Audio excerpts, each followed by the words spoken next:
Hola. Vale, funciona el micro. Sé que es un viernes por la tarde, así que hay algo de tráfico para llegar a solo CSV. Os doy las gracias por estar aquí.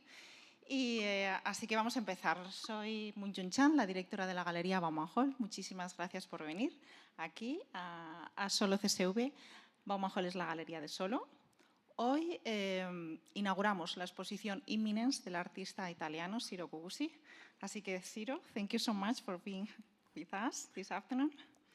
Antes de visitar la exposición, vamos a conversar con nuestros ponentes de hoy, que les presento. Siro, nuestro artista. Valerio Rocco, muchísimas gracias por venir, director del Círculo de Bellas Artes de Madrid. Y modera la conversación Rebekah Rhodes, nuestra directora de investigación. Así que los dejo en muy buenas manos y después de la conversación, en inglés, nos vemos en la galería. Muchísimas gracias.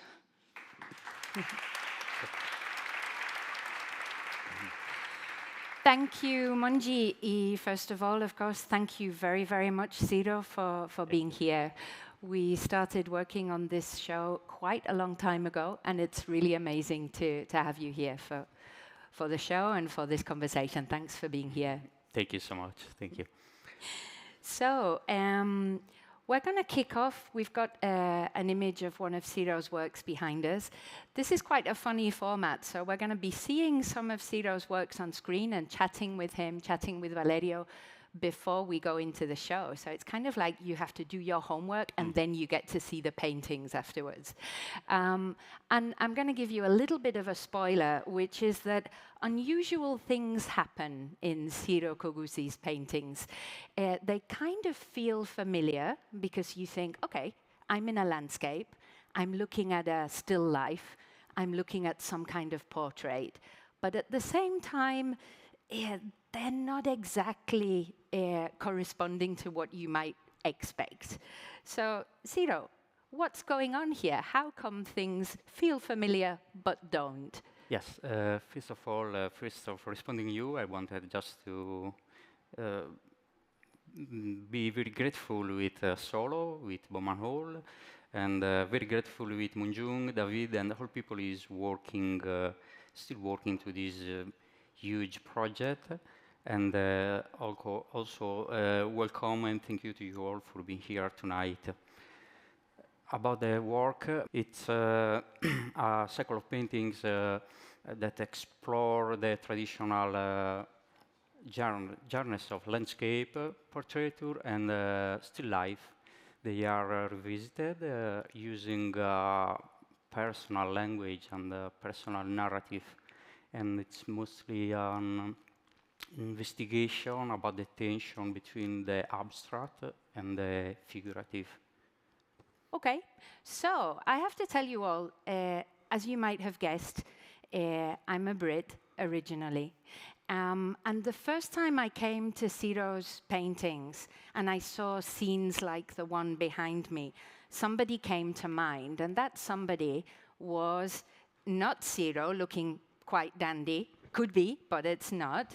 This is Samuel Taylor Coleridge, of course, and he's the guy who coined this wonderful phrase, the suspension of disbelief, to explain the idea that we have to sometimes leave logic aside, leave logic outside the door, and bring what Coleridge referred to as poetic faith to a painting, to an artwork, to a work of literature. Valerio, how much would you say that this action of bringing a bit of poetic faith is what the audience needs to do today? Well, yes, thank you, first of all, for inviting me for this conversation. I'm really happy because I really like Siro's work, and I also like him because we've talked quite a lot in the past days. And well, there is a suspension of logic. I think a certain suspension of logic is demanded to the public, to the audience, when you enter the exhibition. So this suspension of disbelief by Coleridge, I think, is a very interesting expression indeed. It reminded to me, actually, first of all, it's very paradoxical in a way that Siro had an education as what we call in Italy ragioniere, which is accountant. The way how you call accountants in Italy is ragioniere, so people that use reason in order to calculate. So when he started painting, and you will see that in the series Imminence, he's not ragioniere at all. And he wants us to be exactly the opposite, no? To embrace this poetic faith you were talking about. And this brings to me the famous verses, the famous words by the mystic poet Angelus Silesius, when he said, the rose is without a why, is without why. The rose doesn't have a reason. La rosa es sin porqué. No? So when you see a rose, you should not ask yourself, why is the rose there? Just connect in a way with it. And I think this is exactly the kind of experience that we should have, or at least you would like us to have when entering the exhibition. Also, because, as you told me, there is not a reflection as a proper reflection before your creative process. Maybe we can talk a little bit about that later. But first you paint, and after that, in a way, you reflect about your painting, the reasons, the possible influences. So I think understanding this is very important in order to leave understanding aside. Cool. So the message is no pressure. We don't have to understand anything this evening. That's quite nice to know on a Friday, isn't it? Siro, we have a wonderful painting up here behind us. I've chosen this one to kick off with because it brings together so many of the amazing elements that we're going to find. Talk us through what you find most interesting in this painting. What would you like to point out here? Yes, there is a mix of elements, any kind of element, because I think there is a very things influence me, because I respond very much to what's around me, and I try to collect things in form of thoughts and ideas, and if they resonate with me, they will find their way in my work. Sometimes it's a long process, sometimes they come up on their own very quickly. I try to put inside the canvas like a container all kind of ideas without following any kind of rule. So we have human-made objects, we have sculptures, vases, and especially natural elements. And it seems like many things are happening at the same time, no? There's stillness and there's movement at the same time. You're taking us into a whole new world. Yes, it's a kind of equilibrium, a kind of compromise between the opposites. In this case, there is a kind of activity and also a sort of staticity. Yeah, a kind of a stillness. Yes, I think the work of art lies in the between. In the right compromise. The in-between spaces. Before we come on to the in-between spaces, I'd like to just mention a couple of the things that visually jump out of these works, because of course you're seeing behind us that there's a real mix, not only of ingredients, visual ingredients like the pomegranate, that's a symbol we all know about. It's also stylized blue waves that make me think of the kind of stylized natural images that you might find in Tarsilo de Amoral. I've shown one work here up behind me. And of course, we have the wonderful leaves and the wonderful movement that you might find in a work like this one behind me by Henri Rousseau. So this is the first of Rousseau's jungle paintings. And you can see the overlap with the real lushness that we're also going to find in Siro's work. This work, as you can see in the subtitle or in the parenthesis, is surprise. And part of its reason for being important art historically is the idea that the action is coming later. Now, the tiger is ready, but the action's coming off screen. And I think that's exactly what is happening in Siro's work. we have a possibility, literally here, a pathway to somewhere different. Valerio, the show is titled Imminence. We're invited into these alternative worlds. How far are these landscapes kind of connected to what people are considering now about natural, man-made landscapes overlapping? So, first of all, about the title of the show, Imminence, I think it's, of course, a very good title. I don't want to criticize, perfect title. But it's true that imminence gives you a sense of the imminence of something bad, in a way, no? That something bad is going to happen. Also in Rousseau, no? You see the tiger and so on. But here, I think the impression is absolutely different. Something is going to happen, but there is a sense of calm, a sense of, in a way, not knowing what is going to happen, but one should not be afraid of it. And in this sense, I know as a person who studied Latin, Siro also did, no? We spoke about this. And imminence, from an etymological point of view, has inside the word minare, in minare. Minare means to threaten, is the threat, to threaten, menace, no? So here you don't have any threat. But what you have, I think, is rather than imminence, I don't know if you agree with this, or if you agree with this, or if you all agree with this, is more a presage, presagio. No? Because also presage has a more spiritual sense, in a way, and also the etymology, presagire, sagire means to smell. So it's when you smell something, like in a Proustian sense, no? Proust, and this, in a way, connects you back to what you know, to what you have experienced, but on the other hand, lets you know that something quite familiar is going to happen. So I would, I don't know if rename, but rethink some parts of the exhibition as presage, presagio. And just one word about nature, what you said about landscape. There is a German philosopher I studied quite a lot called Schelling. He was a great philosopher of nature. And he really believed in what he called an indifference point, a balance between spirit and nature. In the way that they are intertwined, they are always connected. They are not separated against what the metaphysical dualistic tradition of philosophy thought. Spirit and nature have to be understood together. And I think this is what happens in your work. When you show us gardens, because in a way we have the sense of being immersed in a garden, the garden is the humanized nature, is the spiritualized nature, is the familiar nature. So I think you really achieve this balance, Schellingian balance, in a very good way.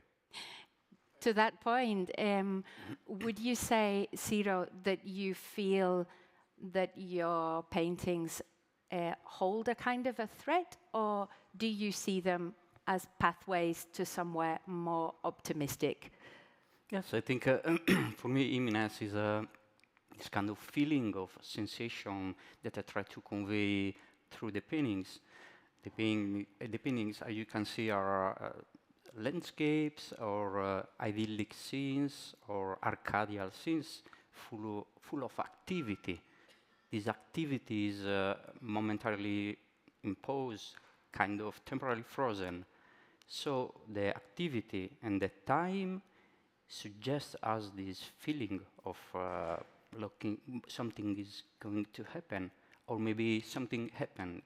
But what is going to happen, or what happened, is not due to know. So for me, it's good to stop on that feeling. Then everyone is free to give his own interpretation. I usually try to add positive elements. Usually something that concerns vitality or growing life or constant presence of life. Cool. In their absence of life, okay.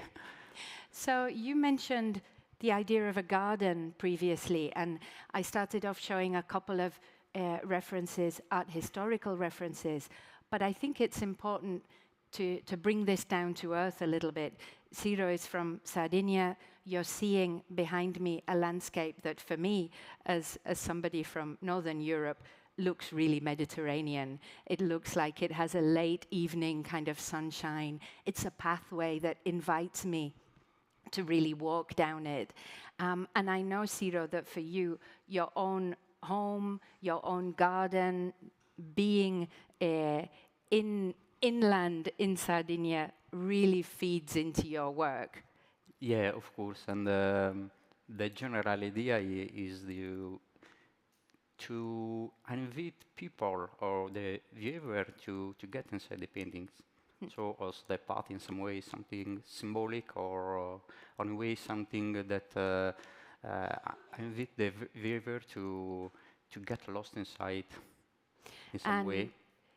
Valerio, you mentioned gardens, and that was ideal, because one of the things that Siro has mentioned this week to us is the idea of the garden being a tiny space and yet the whole world. And really, I think these works are offering worlds for us to inhabit and to explore. Moving on here, we have on screen a work that has really contrasting elements. How would you describe, I mean, is this a mountain? Is it a volcano? How would you describe what's going on in this work? Well, I usually call it volcano. It's a kind of mountain, very Gothic, very speaky or very geometrical. Most of my shapes are inspired by this kind of art, the ancient art, that something happened between the Gothic period and the Renaissance. So thinking about Giotto, Masaccio, or Piero della Francesca. In this case, the ancient art inspired me or suggested me the sense of monumentality, and at the same time, the way to build space, enigmatic space, through the architectural elements, or through this kind of speaky space, speaky shapes used by maybe Giotto, and that then channeled to the modern art, like thinking about the Círculo, the metaphysica, and then again converted, channeled to other form of art like the cinema. That's another part of my inspiration. And here you have, again, unexpected things going on. So a volcano is kind of blocking our path, but at the same time, there's a ceramic. There are little red dots that are just floating there, as Siro explained, stopping time and giving us this feeling that, wow, something is going to happen here. Valerio, how far do you see Siro's work connecting with surrealism, metaphysical works? He's mentioned various different artists. What do you see in this kind of composition? So that's exactly the very first question I asked him when I met him and I saw his work. So what is your relation to surrealism and metaphysical painting? The Círculo, I think, was in the first sentence I told to you. But he answered, I don't like labels. So there is, of course, a connection of his work with art's history. Also knowing his life, the fact that he spent a very long time in Paris, visiting all the museums, his experience in the United States, also being familiar with a big tradition, or the studies received in the Italian school, as we said, that connected him to this Renaissance period that is very important, or pre-Renaissance, Renaissance period that I think is very important in your work. But we have to remember the creative process. In Siro, I think it's very important. It's not rational, it's not planned. He paints before, and then he reflects on what he has painted. So he told me that sometimes he's very reactive to people suggestions. For example, the presence of a certain artist or the presence of a certain connection, very, very specific. He sometimes said, that's true, it's in my unconscious, it's something ancestral. That's what he told me. That is probably there, but I didn't realize until you told me. For instance, there is something very obvious in these paintings, which is the presence of these buildings typical from Sardinia, the nuraghi, which are these prehistorical constructions that you can still see in Sardinia. Many of the spirals, many of the shapes you see there are in a way inspired by the nuraghi. They're inspired by Sardinian artists like Costantino Nivola, with this wonderful museum in Orani. No? There is a clear influence. But I think influences are not so important in his case because of the way he conceives his own work. Yeah, I've just put on screen, Valerio was mentioning the importance of circles and spirals in late Bronze Age culture in Sardinia. And here we have the UNESCO World Heritage Site behind us. You can really see these spirals. But I absolutely agree with you. And there's not a direct connection. And Siro, you talk about collecting thoughts. Actually, rather than collecting visual ideas. It's something I don't really can control. It's something that happens because I think the canvas have to evolve by itself when I'm working on it. But I don't usually start painting following a clear project. There is a general idea, like the title of the cycle of paintings or the basic idea. Then I start painting on many canvases at the same time. And it's a kind of layering process. I start painting on the first piece, then I go to the second. Once it dry, I get back on the first one. Sometimes painting remain dormant in my studio for weeks or months or also years. Wow. I think a work of art is never finished in a studio of artists. It's always open to get more elements and more point of view. I always say that following a clear project, the result would be very artisanal. Instead, letting open and evolving little by little, it's kind of let life interferes in the canvas. Yeah. So you have at any one time in your studio a number of paintings that you're working on. Yeah, many times. You're a multitasker, Siro. Yeah. And Valerio, for you, what do you feel is the emotional reaction of this layering that Siro does?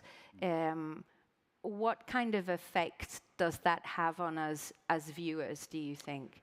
It's very difficult, I think, to find just one word to describe the most typical reaction. It's not easy depending also on the language, because we frequently use the word uncanny. Uncanny might be understood as something disturbing, but I think Siro's works are not disturbing at all. They give a sense of peace, even if we have the feeling that something strange is happening. So I really like the Italian translation of the German word unheimliches, no? Which is the Freudian word that we sometimes translate in Spanish as siniestro, in English uncanny, but in Italian the word is spaesante. Spaesante is a beautiful translation because Heim in German means home. So unheimliches is like what is not familiar, no? The negation of the home, but still the home is present there. Spaesante, you still have the paese, the land, the landscape, what you know, where you come from. But this paese is kept in a way and at the same time is displaced. So I think exactly this is the effect you have, this sense of spaesante.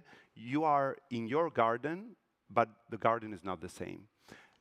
This at least was my reaction, but of course everybody needs to And I think going on from that, you're very much interested in balance, no? Yeah. In something that's familiar yet unfamiliar, things that are moving. I mean, we can see the wind going through the grass a lot of the time in Ciro's paintings. We can see these red dots that are falling, but they're not falling.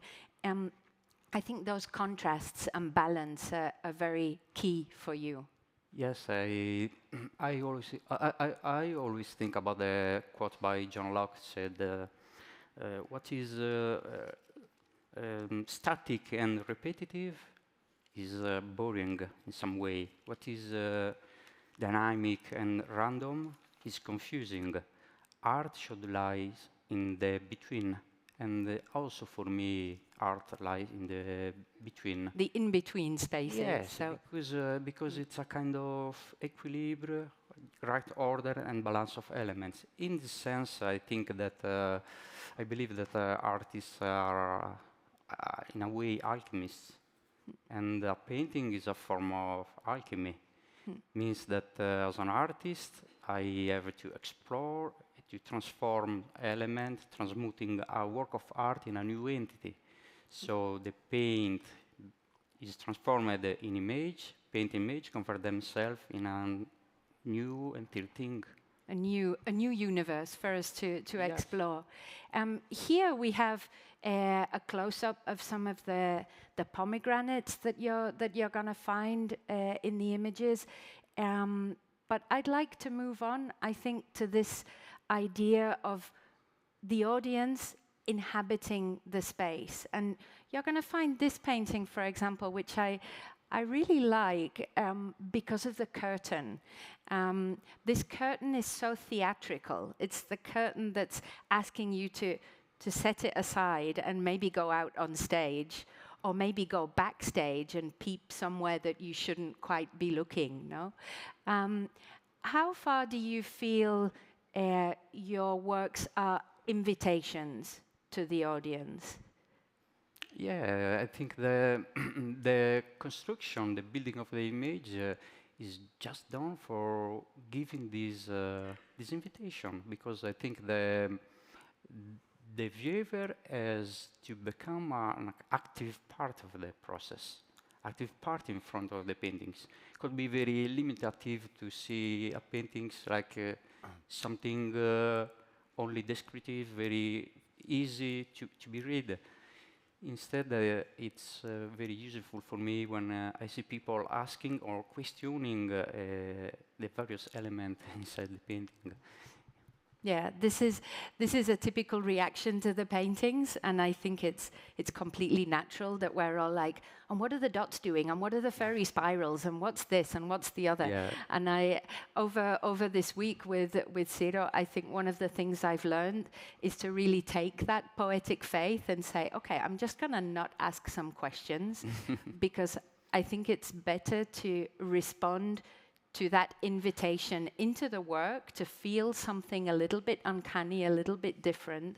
And I think that has very much to do with surrealism, no? I mean, here we have Breton telling us in the Surrealist Manifesto, which was actually celebrating its 100th anniversary when Siro and I first started speaking with each other. So I was looking at Ciro's work, I was going back to surrealism, and I was like, yeah, this is really empowering, no? It's like imagination is what can tell you possibilities, you know? It's a question of what can be.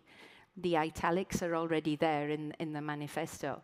So how far would you say, Valerio, that Ciro's works are kind of a driver for each of us to be a little bit creative, or to take our imagination somewhere exciting? Yes, so there is definitely a connection to surrealism, no? And when I first looked at your paintings, some of them reminded me superficially, for example, to some paintings of by Max Ernst. No? We had a big exhibition by Max Ernst last year at Círculo de Bellas Artes, exactly to celebrate this 100 of surrealism. But I think when you understand his painting closer and better, the intention is very different. Because in Max Ernst, at least, and in other surrealism surrealist painters as well, there is in a way, scientific purpose. naturalistic purpose. So every object is posed with an intention, and there is an approach to nature with a certain distance. They sometimes, no, they don't destroy completely the barrier between the subject and the object. But what happens in Ciro's work is exactly that. He places us in between, as we said. So instead of observing nature, he wants us to inhabit nature. That's why also you will see the show is kind of immersive.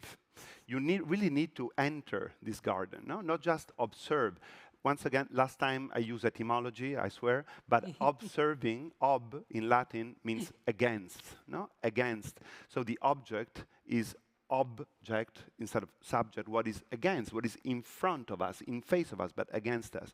While inhabiting puts us inside this home, even if the home is weird, and that's why it's spaesante, but we need to enter this reality. That's why the curtain you showed before has clearly to be removed. I mean, there is no doubt. I mean, that curtain is not there to be closed.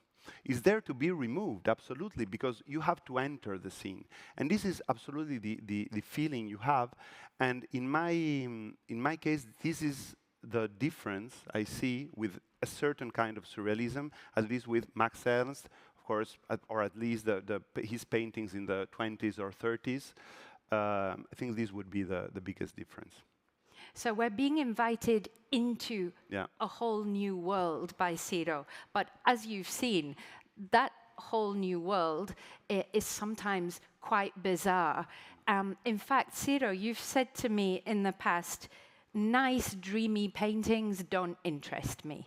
Tell us about the kinds of visual ingredients that you're interested in using and what you're looking for with them. I try to find the suggestions from everything around me, or also simple things from movies or reading books, talking with people. And the most important for me is to find the right way to fix them into a canvas. For me, the canvas is a kind of container of ideas, container of thoughts. And for me, it's during this process, it's like a research, but staying inside the canvas. There is an Italian artist, Mimmo Palladino, that said each painting has its mystery, and this mystery provoke other things. And I'm inside this mystery looking for things. Also, it's a quote very mysterious, but I think that's the meaning of a painting. And here, there's another thing that I find interesting, and we haven't spoken about yet, which is the question of weight. Now, you've seen some fairly solid kind of ingredients in Ciro's work. Other ingredients are kind of floatier in nature. But you're very, very much interested in the weight of things. Moving on here, we're coming back to the table, but I mean, this feels like it's marble. It's not a visual. Yeah, it's about thing. feeling more than looking, more than seeing. So, for me, the color is a secondary element. I'm fiercely interested by the shape, by the volume. At the same time, I make sculptures, but not sculptures that relate directly with the paintings. It's a kind of a secret process for me that I do in the studio, because making sculptures helps me to develop the paintings. So some elements will get inside the paintings, some less. But anyway, it's about a reflection about the volume, the shapes, and the weight of the paintings more than the color and the. I don't know if you agree, Valerio. I found this fascinating when Siro first explained this to me, because we're very used to asking an artist, hey, tell us about your creative process. Yeah, I sketch, I don't sketch. I work directly on the canvas. I do this with the canvas, I do the other. But for Siro to come out and say, hey, I'm interested in shape, and I'm interested in in sculpting first, because that helps me understand like the weight of things. Did that strike you in Ciro's work too? Absolutely, absolutely. What struck me is this, absolutely, but also that this creative process is something very self-made. No? Even if, as I said, no, there are some hidden influences. He traveled a lot and he found his way in Paris. And now the fact is that he lives in very isolated in Sardinia and completely disconnected from the world. Actually, his loneliness, I would say, in a creative, from a creative standpoint, does not only apply to his art production, but, for example, also to other activities. He was telling me the other day about the wine process. He has vineyards, and he makes alone the whole process from taking the grapes and cultivating the trees to making the wine. This is something absolutely unique nowadays in an industrialized, collective world.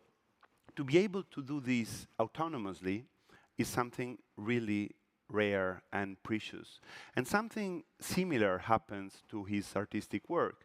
So that's what I try to do all the time. Let's stop looking for relationship, processes, reasons, hidden intentions. It's just someone going to the studio in the morning, completely alone, depicting what he has, first of all, inside, and what is in this ancestral mind, in this unconscious, and then maybe afterwards reflecting upon it. Yeah, right. I don't know if I think... You are totally right. Totally, I agree with you. And here I repeated an image on purpose, because that's exactly what Ciro does. He goes back to his paintings, and you go back in different ways, sometimes with the paint very thin to make drips. A journalist here asked you this morning about the drips that are really present. You're going to see that when you walk into the show.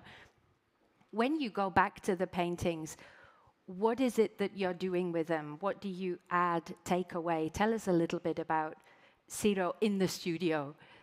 Yeah, it's a constant a layering process. Basically, it's a layering process. So there are so many layers of paintings, and the layers, in some way, it's a way to record the time in the canvas. So the canvas is the time in itself. So there is a process of evening, a process of blurring images, a process of trying to confuse sometimes, to add the elements and symbolic elements, trying to confuse and to make contradiction in the image. That's the basic project. I usually start making drawings, not only sculptures, but drawings. I think the drawing is something very, very fresh and very not connected with the rational aspect, because it's very, very quickly. I jot down a lot of ideas. Then sometimes they relate with me, and they get back into the paintings by time. So, in summary, we're going into a completely different universe. We're abandoning logic, taking a little bit of poetic faith. But I wanted to ask you, Valerio, going back to this idea of imminence and inhabiting, to what extent do we look at these paintings, do you think, with excitement or with trepidation? Does it reflect more about how we are feeling than what Ciro's putting in the painting? Give us your philosopher's psychological analysis on that one. I could talk for an hour about this, but no, you only have a minute. I know. No, I think it's really something. What you're asking is really something very personal, because you, as I said, no, you should not observe the picture. You should not see the picture, the painting, as a reflection of yourself, neither. It's not a completely objective movement, but it's not a subjective movement either. You have to stay in between. And that between is really a reflection of the situation of you and of the world. So it's a kind of balance. I think that what you feel is always balanced, because you don't have a sense of unease in that sense. But and I think everyone has to really reflect afterwards, not in the exhibition, because then their logic has to be suspended, but afterwards about what you're asking and the reaction to that. We, as I said at the beginning, we're learning a little bit about the paintings, maybe learning how to inhabit them more actively, and we're going to go and have a look at them very, very soon. Before we do that, because of this special format where you kind of learn a little bit about what you're going to see before seeing it, I wanted to invite both of you to give our visitors a kind of insider's tip to help us get into these paintings more actively. I'm going to give you my tip to start with, and it really speaks to the idea of using all of our senses, because we've talked about inhabiting the paintings, but one of the crazy things that I asked Siro right at the beginning was like, what do you think these landscapes smell like? Because to me, it seems like they would smell of, I don't know, like rosemary or herbs or something very Mediterranean, no? And he laughed at me and said, Rebekah, you're the first person who's asked me how my paintings smell. Like, okay. But what I would say to you is really go into the show, not only with your eyes, but take a look at the big blocks, the stones, the marble. Think about how you would touch them. Think about those furry spirals and whether they would make you feel a little bit disgusted or quite cozy. Think about how the painting would smell. Think about what you would be hearing. I look at these paintings and I hear a pleasant breeze rushing through the grass. Maybe I'm just an optimist. So my tip would be go into the room with all your senses. Your sense of taste will be provided for with a beer or a spritz or whatever you prefer. But the other four, take them in there actively. Valerio, what's your insider tip to help us enjoy this show? So I would go back to the beginning, to Angelus Silesius, no? And this sentence, the rose is without why. So my tip is, don't ask yourself why. Like in this game we played when we were kids, taboo, no? You cannot say a word. I think inside the show, nobody should ask why. And because I think suspending our rational tyranny, no? That there is this tyranny of rationality is comforting, and you give us the opportunity to do so. Wow, I like it. I like your tip. The tyranny of rationality. That's hardcore for a Friday, eh? I thought I was hardcore bringing a poet and Foucault and surrealism, but he brought the tyranny of rationality. You beat me on that one. You have the final word. You're the artist. What's your final tip? Yes, very simple. I believe that a work of art should question more rather than giving answers. So I invite you looking, exploring, discovering each work, maybe getting lost, and embracing the whole experience. Wow, that couldn't be better. Get lost and embrace the whole experience. Well, thank you very, very much. Thank you to our guest philosopher, star guest philosopher, Valerio Rocco. Thank you so much, Siro, for being here and for sharing your insights about this very, very personal, very magical work with us. I have to say, everyone, it is quite scary speaking about something so personal as your paintings. I can't remember now. There's a very famous quote, I think it's Cocteau, who spoke about asking an artist to speak about their work is like asking a plant to speak about botany. It's like you shouldn't ask why. Just go in there and enjoy it. And I do feel sometimes like we're torturing the artists when we bring them to an artist talk. He already did his work preparing these amazing, amazing new worlds for you to enjoy. So I think thank you for doing that, and we'd invite you to go in and enjoy them. Thank you very much. Grazie. Grazie.